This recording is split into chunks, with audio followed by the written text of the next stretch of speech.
Good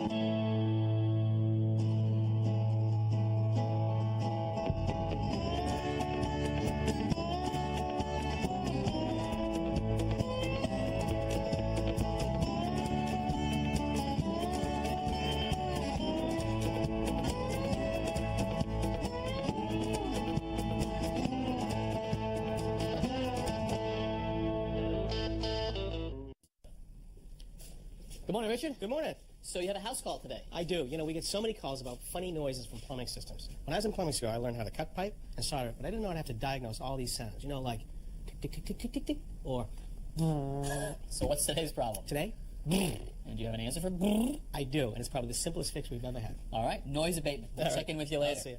Well, good morning. I'm Kevin O'Connor, and welcome back to Ask This Old House, where if you've got an old house, we would love to hear from you. And we don't care if it's a small problem or a big one. We have got the experts, and we've got the answers. Good morning, Tommy. Good morning, Kevin. So it turns out Richard gets off light this morning. We sure did get off easy, but not so for Roger. He's got a big job, lugging a lot of these around, but lucky for him, he's got a couple of homeowners to help him out. What a beautiful backyard you have. Thank you, Roger. We moved in about 3 years ago, and the mature plantings were here, but we've put in a lot of other ones that have really taken off quite well. Yeah, the hosta look great. Now, I usually associate hosta with shade, and it seems pretty sunny here. Well, with all the tall trees, Roger, they only get about 3 hours of sunlight a day, so they do pretty well here. Perfect. Now, Roger, check out this deck that Kyle made. Wow. Mahogany. Yep, mahogany. I designed it and built it myself all the way down to the lighting. Looks great. It's weathered really well. Thanks. Now, did you make the patio?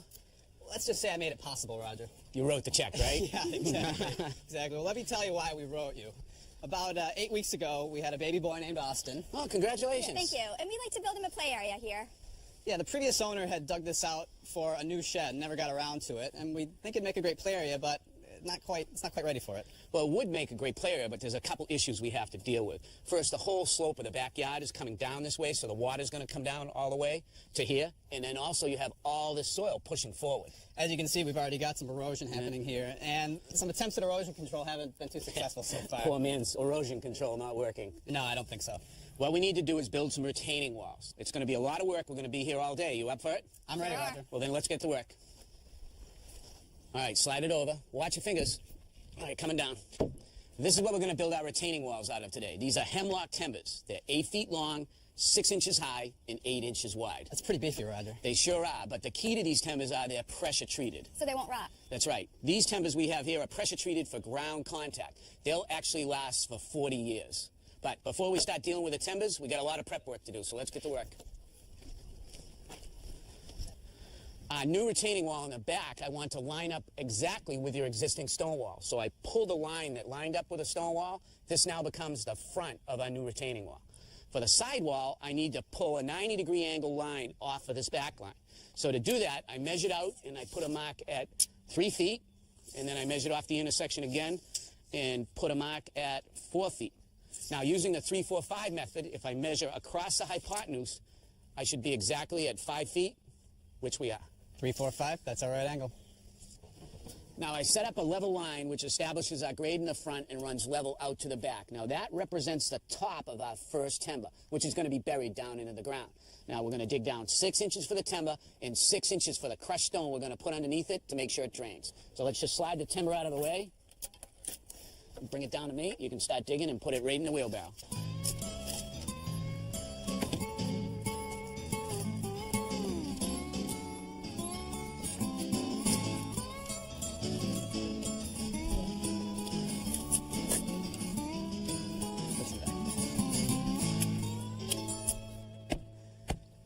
Pam, that looks great. It's so important to compact that base.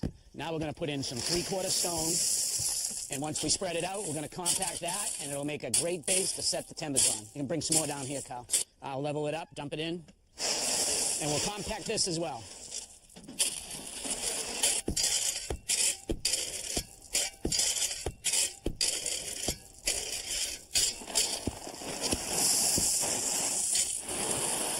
All right, you want to come down and tamp this down now?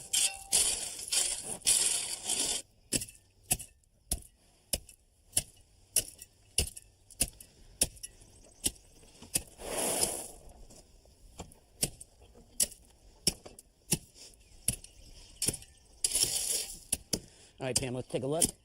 We're at 7.5 inches. We have to build up to 6, and then we're ready to set our first timber. To secure the timber to the ground, we're going to drill a series of holes. Then through the holes, we're going to drive a 4-foot length of half-inch rebar to stake it in the ground. We want to set it down right next to the line. Well, I'm good because I'm level with my line right here. Let me check it front to back with a torpedo level. I'm good. How are you up there? I'm a little high. All right, let's try this. I brought a piece of decking, leftover decking. I'm going to have you just take and whack that, hit that down and see if it goes down. I like to use a little scrap piece of decking like this to protect the timber. All right, hold on a second, pal. Let me just check it. That's good. We're going to use these 4-foot lengths of reinforcing rod to spike the timber in place.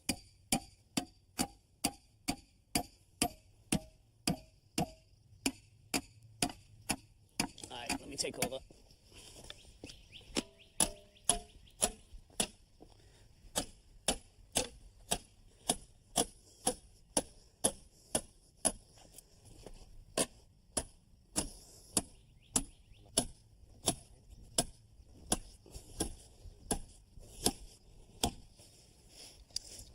Now, with our 8-foot timber staked in and perfectly level, we've taken down the string line because we're going to use this timber as our reference point. Now I have to cut a piece that's going to extend out beyond the wall in the back. So we are going to go out and cut a piece exactly 5 feet. Okay, what I'm going to do is put a mark at 5 feet, and then using the speed square, I'm going to transfer that to all 4 sides of the timber.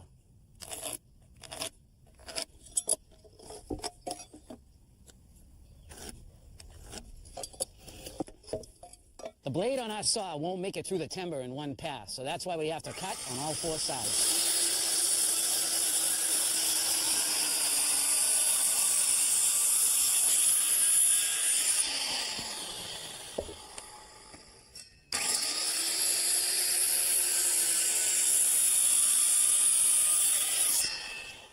Okay, you can see on the end of this pressure-treated timber where we made our cut that we've exposed raw wood. We want to paint that with a wood preservative to protect it. So slap that right on there. Give it a good heavy coat, all right? It's going to soak right in.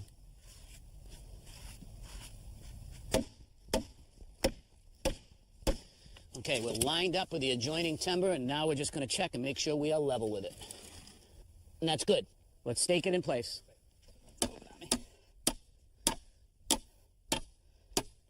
Long way full of feet, huh? Yes. You tired? A little bit. Okay. All right, I'm really high on this end, so we're not even going to do anything until we take this down a little more. I'm an inch high. We'll never get it down that much. So let's flip it up. All right, Kyle, take a little of that out with a rake, will you? We're a little too high in here. Turn it, just use it this way. There you go. All right, let's roll it in once again, all right? Feels better, huh? We got the 4-foot level, Pam? Yep. Put that right in the middle and tell me what you got. How's it look? Pretty good to me. Pretty good? Yep. Okay. Kyle, what I want to make sure is that the face of this timber for our back wall is plumb with our original string line, because we know our original string line is at a 90-degree angle to the sidewall. So that'll ensure that our sidewall is at 90 degrees for our back wall. Exactly. So let's pin this in place, and then we'll do the next timber. All right.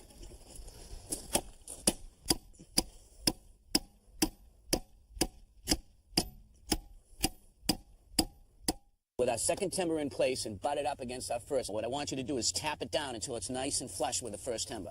That looks good. Now, we're going to use Pamela in the 6-foot level to make sure we're plumb with our line, which means everything's going to be straight along this back wall. How's it look? Looks great. Okay, now we're going to check the timber itself for level. The first thing we're going to do is check it along its length. And we're good that way. But we also want to check it front to back to make sure it's not pitched. And that's level. Now we're ready to rebar it in place. Now, to make sure our side walls are parallel, we need to take a measurement on the inside of the walls here. What do you have? 15 feet, 4.5 inches. Okay, let's go out to the end of that timber. We're going to take another measurement. What do you have for a measurement now? 15 feet, 5 inches. Half an inch towards me, Kyle. Perfect. All right, Kyle, take that piece of re-rod, drive it right through the timber, and stake it right in place.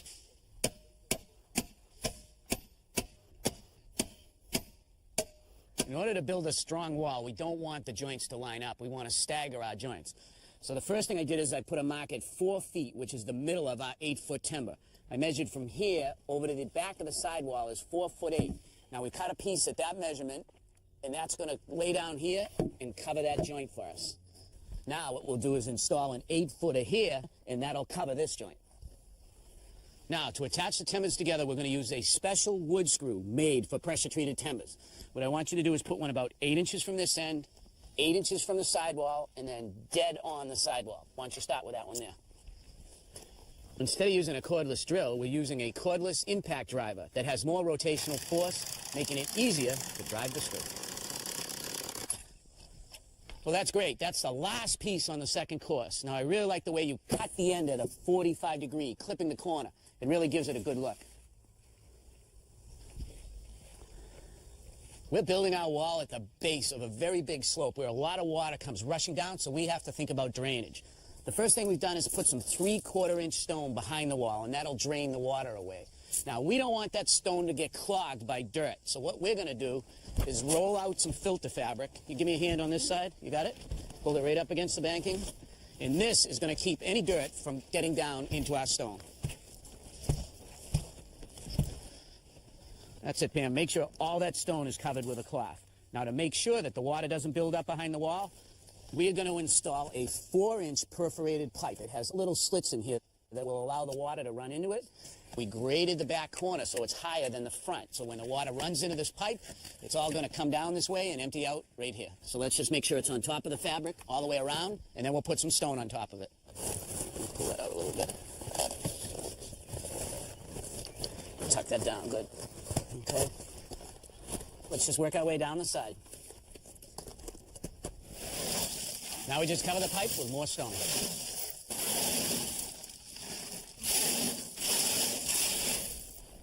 Now we just cover the stone with a filter fabric. How we doing so far, Roger? Well, we're about 2/3 of the way up, and the wall's looking good, but now it's time to think about how we're going to anchor this wall, how we're going to keep that top from moving forward. And we're going to do that by putting in what's called a deadman or a tieback. It's 2 pieces of timber that have been screwed together. So we're going to take and lift this up. It's heavy, all right? Coming up. Right up the top. Okay. Climb up. Drop it right down in. Now, I dug this trench just so the T would fit in it. Now, what we need from you, Pamela, line that up flush with the wall. Tell us which way we got to go. Come towards me. Another 1/2 inch. Okay, perfect. Okay. Now I want you to take and fasten that deadman down to the wall with 2 screws.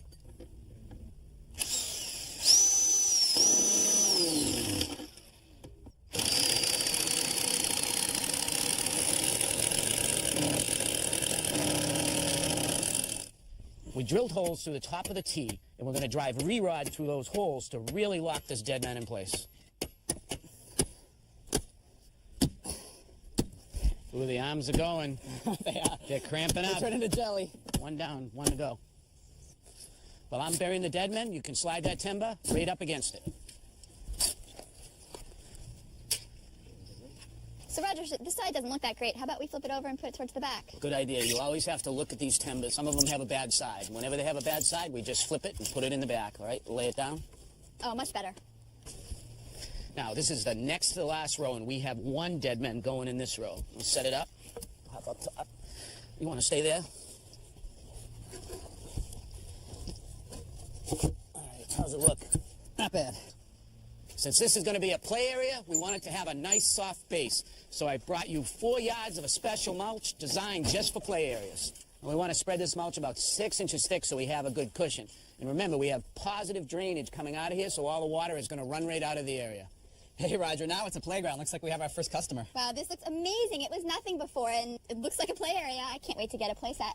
Yeah, and I think Austin's going to join for many a year. Huh, buddy? Yeah, look at you.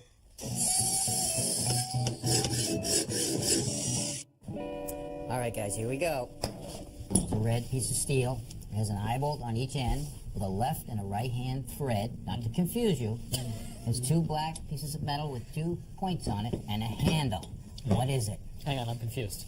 No, That was you need to easy. stay there. This thing is a lifesaver. Tom, you didn't tell him about what goes with it. I didn't know I had to. It goes with my toboggan. Oh, I love the toboggan, right? But you know, as soon as you get going down that hill, you really get going fast, what happens? You see a fence coming. Exactly. You guys toboggan together often? We do. Yeah. We're on a team. And we go fast. This hides underneath the front part of the toboggan. Maybe you should hide under that. This is a toboggan brake. So you get going and you get too close to the fence, you just push it out the side. You stop just in time. A toboggan option. Look what you did to the ice here. A toboggan option. I don't think so. Get this toboggan out of here, would you? I don't know what the dinner parties are like at your guys' house, but at my place, opening one bottle of wine at a time just ain't enough. That's Too what we heard. slow? Too slow. This is a wine dually. Bottle here, Just crank it out. pop, and you can even do white and red at the same time. I've never been invited to your house. That's right.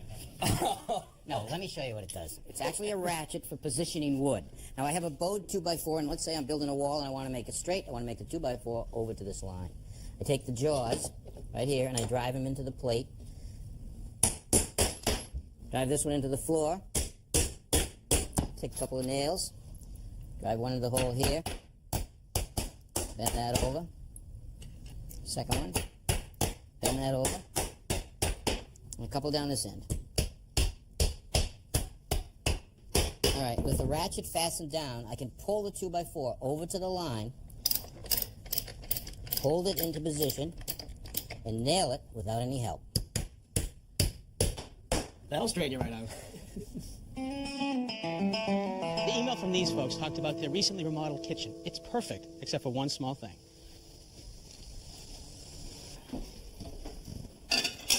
So, Eric, what's the problem? Well, Richard, I could explain the problem to you, but it literally speaks for itself. I guess it does. Yeah, this problem has been going on for about 5 months now.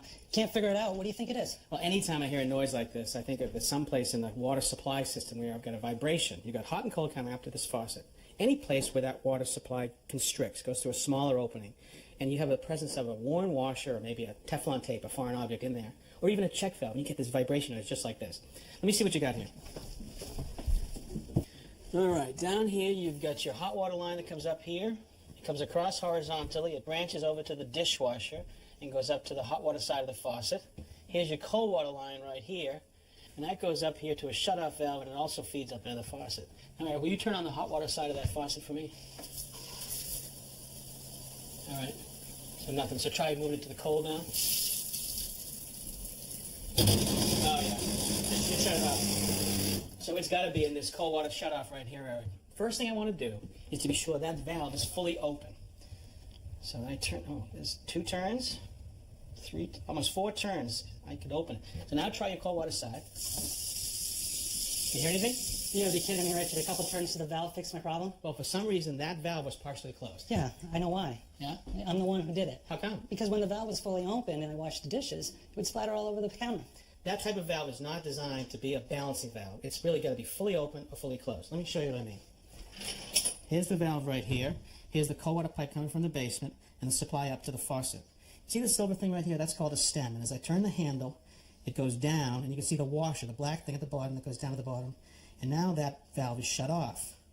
When I open it, it rises, and you can see the water can pass right through that opening. Well, what you did is you closed that thing down like this. Now all that water has to pass through this tiny little opening right there. And as it does, it leaves the washer the chance to vibrate. I got you. We got to leave this open fully. Now that way, you leave your hands off. I learned my lesson. All right. Thank you, Richard. So if you have a vibration in the plumbing system, is it safe to assume that somewhere there's a washer to blame? It's usually the case. You know, as that washer gets worn, it can really start to vibrate like the reed on a clarinet. Our principal culprit is this, and a fill valve inside of a toilet. At the very top of this is a washer, right there. And after you flush that toilet 1,000,000 times, that washer starts to get worn, and it starts to close. It really makes a loud vibration. Gotcha. Is there any valve you can use to control the flow of water? Well, the valves underneath the sink really are designed to be service valves. In a case of emergency, you can turn the water off to the faucet. So they should be open or closed. If you had to, they do make valves that look like the valve we had underneath the sink, but they're different on the inside.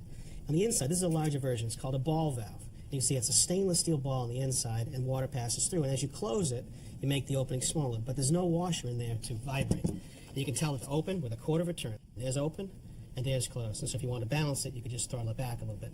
Unlike this valve, where it turns about 5 or 6 times, and you really shouldn't be throttling it down. Gotcha. Well, isn't it true that if a faucet is delivering water into a sink and it's splashing out too much, lots of times the house just has too much water. Correct. And so if you've got too much pressure in the whole house, you really want to introduce this, a pressure-reducing valve, and that's on the water main coming in from the street. High pressure right here, you can step it down to a manageable pressure on this side. All right, a simple fix, but lots of good lessons. And Roger, a big project for you, but the wall, it looks great. And it's still standing. We expect nothing less. Of course it is. All right, well, until next time, I'm Kevin O'Connor. I'm Richard Dewey. I'm Roger Cook. And I'm Tom Silva. For Ask This Old House. There's a lot to it. Yeah, that's right. If you have a question about your house or a home improvement tip you'd like to share, please let us know. Visit our website at pbs.org for expert advice, step-by-step videos, and much more.